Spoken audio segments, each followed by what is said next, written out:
My daughter drove me to a nursing home and called it a doctor's appointment. That right there tells you everything you need to know about Karen Gaines Pruitt. The planning, the patience, the specific kind of cruelty that smiles while it operates. 68 years old, sharp as the day I retired from 31 years of electrical work in Baton Rouge, Louisiana. I drive myself to the hardware store on Perkins Road every Saturday morning. I manage my own bills, my own medication, my own everything. I mow my own lawn in the garden district, which in a Louisiana summer is either an act of discipline or an act of stubbornness. And I have never once stopped to determine which. My doctor, a straight-talking internist named Dr. Phil Moran, who has been my physician for 14 years, told me at my last physical that my blood work looked like a man 15 years younger.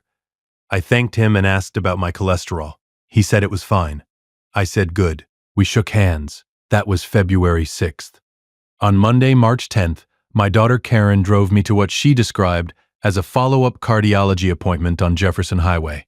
It was not a cardiology appointment. It was Sunrise Gardens Memory Care, a facility with beige walls, soft lighting, and a welcome packet with my name already printed on it in a font that was specifically designed to feel gentle. Someone had been planning this long enough to order custom paperwork. Karen handed me a bag with 3 days of clothes, told the intake coordinator that her father had been showing signs of confusion, and left before I finished reading the cover page of the welcome packet. She didn't hug me goodbye. I noticed that. Here is what Karen did not know I knew. My neighbor Ray Coulter, 64 years old, retired postal worker, lived 2 houses down on Prytania Street for 19 years, had called me that same morning at 8:47 a.m., 14 minutes before Karen picked me up. "Jeff, there's a for sale sign in your front yard." I had looked out the window from my kitchen. No sign visible from the back. I'd told Ray I'd check when I got home. Then Karen pulled up and I forgot about it completely. I remembered it the moment I read Sunrise Gardens Memory Care on the welcome packet cover. I didn't say a word to the intake coordinator. I sat in that beige chair with the welcome packet in my lap, and I did the math. For sale sign. Monday morning appointment that wasn't an appointment. 3 days of clothes in a bag. My house was listed. She needed me gone. My house on Prytania Street, a 4-bedroom Craftsman I'd owned for 31 years, paid off in 2011, maintained with the particular obsession of a man who spent his career understanding exactly what goes wrong when you don't take care of the infrastructure, was worth $380,000. I knew this because a neighbor 2 blocks over had sold a comparable property the previous October for $374,000, and mine was in better condition. I knew this the way retired electricians in the Garden District know things, not from Zillow, from 30 years of watching houses and what they cost when they're not maintained. Karen knew it too. She'd mentioned the neighborhood appreciation at Thanksgiving, the way you mention something you've been thinking about for a while and testing to see who's paying attention. I was paying attention. I just didn't know yet what she was paying attention to. I had my phone. Karen had not taken my phone, which was either an oversight or a sign of overconfidence. And knowing Karen, I'm going with overconfidence. The intake coordinator, a pleasant, professionally warm woman named Lisa, who clearly had no idea she was processing a man who was about to make the most important call of his life, began explaining the 30-day evaluation period. I listened politely. I have spent 68 years being polite to people who are explaining things I didn't need explained. It is a useful skill. It buys time. "Mr. Matt, we'll need to go over your medications and daily routine." "Of course," I said. "Could you give me just a moment? I need to make a quick call." She smiled. "Of course. Take your time." I called Donna Sharp. Donna Sharp has been my elder law attorney for 6 years. I hired her in 2019 when I updated my estate documents after my wife Betty passed. Not because I was in crisis, but because I am the kind of man who hires a good attorney before he needs one. The same reason I check the smoke detectors every 6 months and keep a spare fuse box in the utility closet. Donna is 57, sharp-edged in the way of a woman who has spent 20 years watching families do terrible things to each other and has developed exactly 0 patience for it. She picked up on the second ring. "Donna, it's Jeffrey Matt. I'm sitting in the intake waiting room at Sunrise Gardens Memory Care on Jefferson Highway, and I did not consent to be here." A pause. Not surprise. Donna Sharp doesn't do surprise. The pause of a woman already running the calculation. Are you mentally competent? I'm insulted you asked. But yes. Good. Sign nothing. Touch nothing. Don't answer any questions about your health history until I tell you to. Does your daughter have a power of attorney? Healthcare POA. I signed it in 22 after my hip surgery. I was recovering and my son-in-law Glenn suggested it. Said it was just for the surgery period. Did it have a sunset clause? An expiration date? I thought about it. I don't remember one. Okay. I'm going to pull your file. Jeff, your neighbor called you this morning about a for sale sign. How did you? You mentioned it in 3 sentences. I'm fast. Is the sign on your property? That's what Ray said. Donna was quiet for 4 seconds. 4 very specific seconds. Jeff, I need you to call Ray right now and have him photograph that sign, the lockbox if there is one, and any activity at the property. Send those photos to my office number immediately. Donna, I'm filing 3 documents before noon. Don't go anywhere. Don't be confrontational. Just sit in that chair and let them think you're reading the welcome packet. I looked at the welcome packet. The font is very soothing. Jeff, I'm calling Ray. Ray Coulter answered on the first ring because Ray Coulter always answers on the first ring. 19 years of living 2 houses down means you answer your neighbor's calls the way you'd want yours answered. Ray, are you near the house? I'm on my porch. Jeff, where are you? There's a lockbox on your front door and a real estate sign. Bayou Properties Realty. Some agent named Phil Garrett. Jeff, is everything okay? No. Can you photograph everything you can see from the street and send it to this number? I gave him Donna's office number. Jeff, what happened? Karen drove me to a cardiology appointment. It wasn't a cardiology appointment. A pause. Then Ray, with the quiet, precise outrage of a man who has known me for 19 years. She put you somewhere. Sunrise Gardens on Jefferson. I'm taking pictures right now. Jeff, there's 2 men inside the house. I can see them through the front window. They've got boxes. The welcome packet in my lap suddenly felt very light. What kind of boxes? Moving boxes. I did not respond immediately. I sat in that beige chair in the intake waiting room of Sunrise Gardens Memory Care, and I felt something settle in my chest. Not panic, not rage. Something colder and more useful than either. She hadn't just listed the house. She was already moving my things. Ray, photograph everything. The men, the boxes, the sign, the lockbox, everything. Already doing it. Jeff. I hung up, looked at the welcome packet, looked at the intake coordinator's desk. Lisa was on a call of her own, pleasant and professional, doing her job. I didn't know yet that Donna was about to file 3 documents that would stop a real estate transaction in its tracks, void a power of attorney, and begin a process that would cost Karen not just the house sale, but her own living situation entirely. I didn't know yet that the men with the boxes were from a storage company Karen had hired to move my belongings into a unit on Airline Highway, so the house would show better, she would tell a judge later, with the specific audacity of a woman who had not yet understood what she was dealing with. I knew one thing. I was 68 years old, mentally sharp, legally competent, and sitting in a chair I had not chosen to sit in. That was about to change. Welcome back to Sweet Family Revenge. Grab your snacks, get comfortable, and remember, the people in these stories had every chance to behave themselves. They just chose wrong. Drop a comment and be sure to subscribe. You're going to love it here. Lisa finished her call and looked at me with the practiced warmth of someone whose job involves delivering difficult information gently. Mr. Matt, whenever you're ready, we can begin the intake assessment. Lisa. I set the welcome packet on the chair beside me, carefully, face up. I appreciate your professionalism.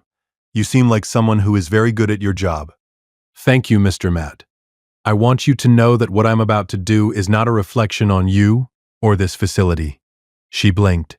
I'm sorry. I'm a mentally competent adult who was brought here without my consent. My attorney is filing an emergency motion to revoke the power of attorney my daughter used to authorize this admission. I'm going to sit in this chair until that filing is confirmed, and then I'm going to walk out that door under my own power. A pause. I'd like a cup of coffee if you have it. Black, no sugar. Lisa stared at me for a long moment. Then she got me the coffee. Donna called back at 11:42 a.m. 3 filings. POA revocation, effective immediately. Emergency injunction on the Prytania Street property. Halts all sale activity, listing, access, everything. And an adult protective services complaint for elder financial exploitation. How long for the injunction? Judge signs it tomorrow morning at the latest. Tonight, if I can get the duty judge. Let her. Don't answer. Let everything go through me from this point. The men with the boxes. I've already contacted the storage company. Once the injunction is granted, any movement of your property is contempt of court. They'll stop. A pause. Jeff, are you all right? I looked around the waiting room. The soothing font. The beige walls, the gentle lighting designed to calm people who had lost their capacity for calm on their own. I'm fine, Donna. I've been in worse places. Name one. The crawl space under a commercial building on Magazine Street in 2003, August. No ventilation. She laughed. The specific laugh of a professional who doesn't laugh often. I'll call you when the judge signs. I sat in that chair until 4:17 p.m. Then I walked out. 6 hours and 2 minutes from arrival to departure. Karen had planned this for months. It lasted one working day. There is a specific satisfaction in watching a complicated, months-long plan collapse in the span of a Tuesday morning court filing. I did not feel joy about it. Karen is my daughter, and nothing about what she did stopped being painful just because I had an attorney. But satisfaction? Yes. The particular satisfaction of a man who spent 31 years in electrical work understanding that the most important thing in any system is not what happens when it runs correctly. It's what you built in for when it doesn't. I built Donna Sharp in, Tuesday, March 11th. 8 a.m. Donna's office on Government Street, 4th floor. The corner suite that smells like good coffee, and filed briefs and 20 years of cases Donna had won by being more prepared than the other side expected. I was there at 7:55 because I am never late, and I had nothing else to do, since I had spent Monday night in a hotel on St. Charles Avenue because I was not going back to Prytania Street until the injunction was in place, and the moving company had been formally notified that any further contact with my property constituted contempt. Ray had offered his guest room. I told him I'd take the hotel. Some things you need to handle in a space that's entirely your own, and Monday night was one of them. Donna was already at her desk when her assistant, a focused young man named Ben who moved with the efficiency of someone who understood that every minute Donna spent looking for something was a minute she should have been filing something, brought me back. She had 2 files open, a coffee that was already half empty, and the expression of a woman who had been working since 6 a.m. and did not consider this unusual. Judge Patterson signed the injunction at 7:22 this morning. I sat down. That was fast. I called in a favor. The duty judge was Patterson, and Patterson has seen 3 of these cases in the last 2 years. She slid a document across the desk. Bayou Properties Realty has been served. Phil Garrett's broker called my office at 7:50 to confirm the listing is suspended. The lockbox has been removed. My address, 1847 Prytania Street, was in bold at the top. And the movers? Action Moving and Storage on Airline Highway was notified last night by email and this morning by certified letter. Any items they removed from the property before the injunction are subject to a return order. I'll be filing that motion this afternoon. How many boxes did they take? Ray's photographs show approximately 12 boxes loaded into the truck before he started documenting. We don't know what's in them yet. 12 boxes. 31 years of a life I'd built in that house. Betty's things still in the back bedroom, my tools in the utility room. 30 years of files and photographs, and the specific accumulation of a man who owned a place long enough to forget that most of what's in it has meaning beyond what you could replace. Karen had been in my house with hired movers on the day she dropped me at Sunrise Gardens. She had either hired them the week before, or she had them on standby. Either way, the timeline was planned down to the hour. Donna, what did she think was going to happen after I'd been there a few days? Donna set down her coffee. My best guess? She believed the facility would create enough distance, enough managed routine, that you'd be harder to reach and easier to manage. She probably expected the house to sell in 2 to 3 weeks, close in 30 days, and by the time any legal challenge could be organized, the proceeds would have moved. She was counting on the environment doing some of the work for her. I thought about the beige walls, the soothing font, the carefully calibrated gentleness of a facility designed for people who needed that gentleness. Her plan had one problem. Ray Coulter, Donna said. Ray Coulter, I confirmed. If you've been listening for a while and want stories like this to keep coming, it really helps if you hit that like button and subscribe. 97% of people never do, but it's what keeps this whole thing running. So, thank you for real. Karen called 11 times between Monday evening and Wednesday morning. I know this because Donna's instruction was to let every call go to voicemail, which I did with the specific discipline of a man who has spent 68 years finishing things he started. Karen's voicemails progressed in a pattern that Donna described after listening to all 11 as a masterclass in failed justification. The first 3 were calm, explanatory. Dad, I was worried. Dad, Dr. Moran said. Dad, this is for your own good, which told me she had prepared a story and was confident in it. The 4th through 7th were defensive. Dad, the house is a lot to manage. Dad, I've been handling everything. Dad, you don't understand the financial situation, which told me the prepared story had run out of material. The 8th through 11th were something else entirely. I didn't listen to those. Donna summarized them as increasingly aware that something has gone wrong with her plan. She knows about the injunction. Phil Garrett would have called her within minutes of being served. She's known since Tuesday morning. And Glenn? Karen's husband, Glenn Pruitt, 44, who had suggested I sign the healthcare POA in 2002, and who had, I was now reconstructing, been part of this calculation longer than I had understood. Glenn hasn't called your number. He called the facility Tuesday morning asking about your status. They told him, per my instruction to them, that they couldn't share resident information. He's talked to Karen's attorney. She has an attorney already. She had one before Monday. This was planned, Jeff. I already knew that. I had known it the moment I saw my name on the welcome packet in that font. But hearing it stated plainly, by a woman who saw these cases and understood the timeline of premeditation required, it landed differently. How long, based on when Bayou Properties was engaged, which I subpoenaed this morning? The listing agreement was signed February 21st. Donna paused. 17 days before she drove you to the facility. 17 days. Karen had a signed listing agreement on my house while she was sitting at my kitchen table eating the red beans and rice I made every Sunday. She had driven me to Lowe's on the Saturday before. I'd needed weather stripping for the back door. And the whole time the listing was already filed. The lockbox was probably already ordered, and I was picking out weather stripping for a door she had already agreed to hand to a buyer. I had bought weather stripping for a door that wasn't going to be mine. I want to tell you that I handled that thought with dignity and composure. I want to tell you that 68 years of life had prepared me for the specific grief of finding out your daughter had been planning your removal for at least 17 days, while accepting your hospitality. It had not. I was quiet long enough that Donna set down her coffee and waited. She is good at waiting. It is probably the most important skill in her profession. What's the next step? I said finally. APS has opened a formal investigation. Given the documented timeline, POA misuse, unauthorized property listing, and the moving company, there's a strong basis for a referral to the Louisiana Attorney General's Office for Elder Financial Exploitation. Class H, yes. I want to be honest with you. Criminal referrals move slowly. The civil case moves faster. The injunction is in place. The property is protected. We can proceed with recovering the items from storage and formally voiding the listing agreement. And Karen? She's going to file a response. She'll claim she was acting in your best interest. She'll produce whatever documentation she and her attorney have prepared. What do we have? Your February 6th physical with Dr. Moran documenting full cognitive function. 3 years of bank records showing you managing your own finances with no irregularities. Ray's photographs from Monday morning. The listing agreement timestamp. The storage company invoice showing Monday as the move date. Donna folded her hands. We have a timeline, Jeff.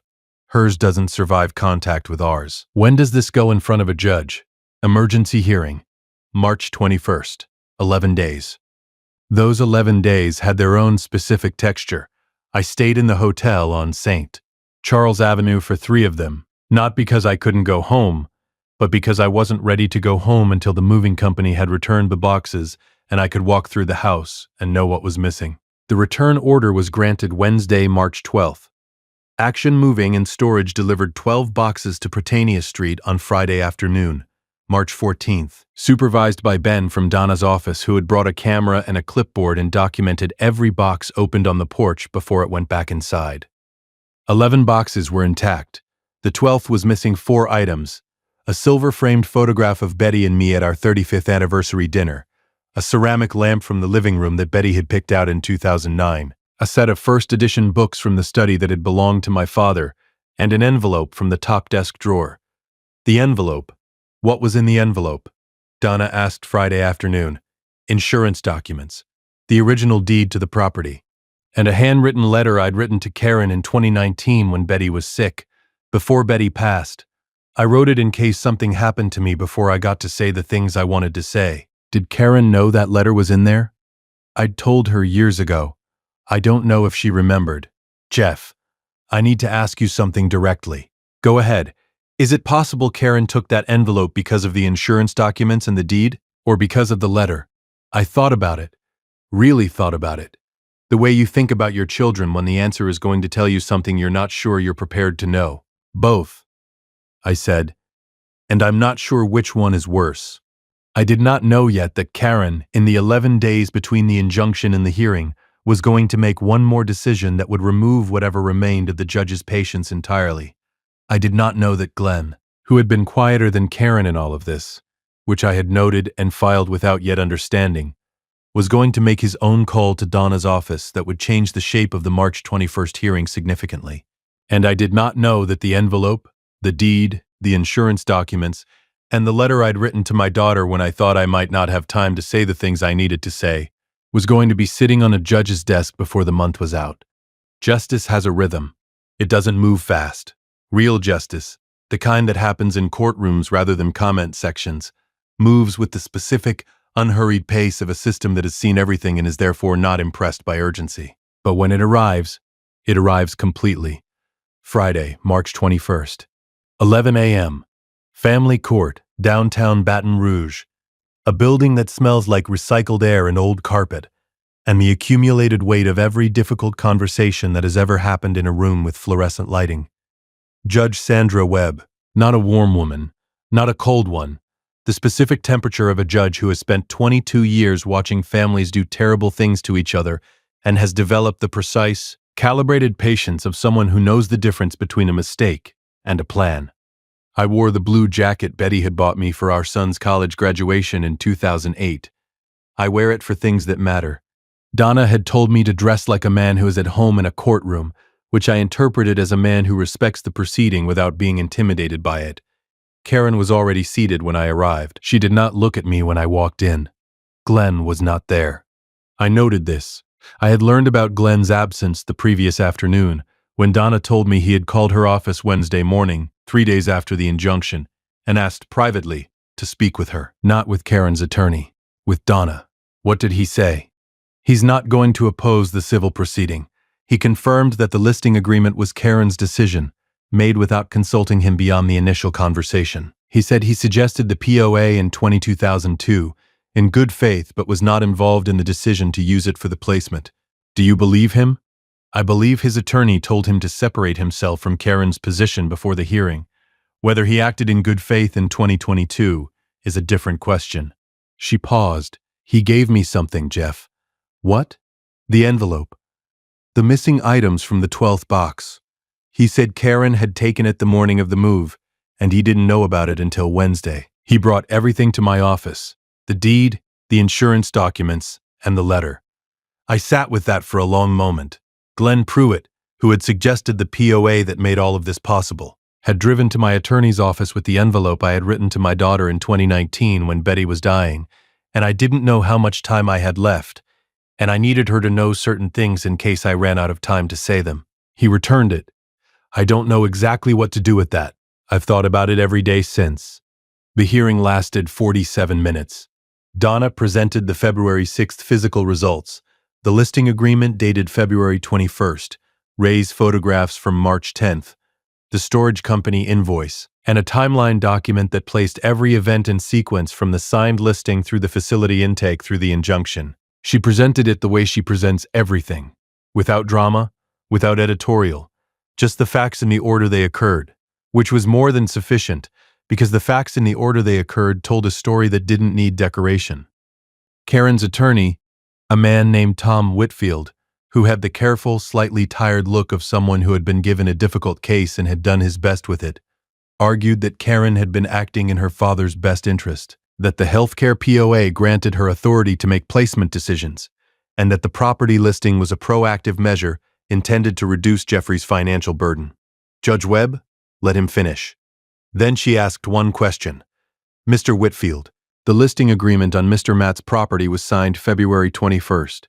Mr. Matt's medical evaluation documenting full cognitive function was conducted February 6th. Was Mr. Matt consulted about the listing at any point between February 6th and March 10th? Tom Whitfield's pause lasted long enough that the answer was already obvious. No, Your Honor. Was he consulted about the placement at Sunrise Gardens before March 10th? No, Your Honor. Was there a physician's order authorizing memory care placement? The facility conducted their own intake assessment. Was there a physician's order? Yes or no? No, Your Honor. Judge Webb looked at the timeline document for approximately 6 seconds. 6 very quiet seconds. Then she delivered 5 rulings in the measured, unhurried voice of a woman who had made her decision before she sat down and was now simply recording it. The healthcare POA was declared void as applied, used outside its authorized scope on a competent adult without supporting medical documentation. The property listing was permanently enjoined, and the listing agreement declared unenforceable. The Adult Protective Services referral to the Louisiana Attorney General was noted and supported by the court record. Karen Gaines Pruitt was ordered to return all items removed from 1847 Prytania Street on or before March 25th, which was largely moot since Glenn had already returned the envelope. But the order covered anything else. And finally, a no-contact protective order, effective immediately, restricting Karen from accessing the property or contacting Jeffrey without going through counsel. That last one landed in the room like a door closing. Karen's attorney put his pen down. Karen, for the first time since I'd walked in, looked at me. I did not look away. I did not look at her with anger. I looked at her the way you look at someone you have known their entire life and are only now, in this moment, fully understanding. Then I looked back at Judge Webb, because Judge Webb was still speaking and she deserved my attention. If you've made it this far, do us one quick favor. Subscribe. A lot of people watch without ever doing it, but it costs you nothing and means everything to us. Thank you. Genuinely. I want to tell you about the drive home. Donna walked me to my truck in the parking garage on Laurel Street, and we stood for a moment in that specific post-hearing quiet, where everything has been decided and there's nothing left to say that needs saying. The AG referral, I said. How serious? Serious? The timeline is documented, the amounts are significant given the property value, and the court record is clean. It moves slowly, but it moves. A pause. Jeff, are you going to be all right? I know. I'm going to be a lot of things about this for a long time. All right is probably too simple. She nodded. The letter, the one from 2019. Do you want me to file it or return it to you? I had thought about this since the moment she told me Glenn had returned it. The letter I'd written to Karen when Betty was in her last months, and I was 62 and scared in a way I hadn't been since I was a child, and I sat down at the kitchen table one evening and wrote my daughter the things I needed her to know in case I didn't get to say them. Return it to me, I said. It wasn't written for a judge. Donna reached into her briefcase and handed me the envelope. Still sealed. Glenn had not opened it. I do not know why that mattered as much as it did, but it did. I drove home to Prytania Street. Ray Coulter was on his porch when I pulled up. He stood when he saw my truck. Jeff? It's done, I said. He exhaled. The specific exhale of a man who has been holding something for 11 days. The house? Mine. The listing's gone. The no-contact order's in. Ray was quiet for a moment. Then, you hungry? Carol made a pot of gumbo. And that right there, is the thing about having a neighbor for 19 years. He knows that what you need after a day like this is not a conversation. It's food and a table and someone who has been on your side the whole time and doesn't need you to explain anything. Yeah, I said. Give me 20 minutes. I went inside alone first, walked through the house the way you walk through a house you've owned for 31 years after something has tried to take it from you. Slowly, with attention, noting what's where, what's intact, what still belongs to you. The tool room. The study. The back bedroom where Betty's things were still arranged the way I'd left them after she passed, which I had not changed and did not plan to change. The kitchen where I made red beans and rice every Sunday, and had apparently done so while my daughter held a signed listing agreement for the building we were standing in. I sat at the kitchen table with the envelope in front of me for a few minutes. Then I put it in the top desk drawer where it belonged, where it had always been, where it would stay. "Karen," I said to the empty kitchen, not with anger, not with anything dramatic, just her name, in her father's voice, in the house she'd tried to take. I went to Ray's for gumbo. Carol had made enough for 4 people, and there were only 3 of us, me, Ray, and their son Pete, who was home from Tulane for spring break and who had heard nothing about any of this, and so sat at the table talking about baseball and spring semester and a professor he couldn't stand. And it was exactly the right conversation for exactly the right reason. I didn't know yet what Karen was going to do in the weeks that followed. The AG's office moved slowly, as Donna said, and there were more hearings ahead, and more of the specific grinding work of consequence finding its correct address. I knew what I had. The house on Pratania Street, Ray 2 doors down, Carol's gumbo, the letter in the top desk drawer, and the particular, quiet satisfaction of a man who built something for 31 years and then when someone tried to take it, made 1 phone call on a Monday morning and got it back. Some systems work the way they're supposed to. You just have to know which one to call.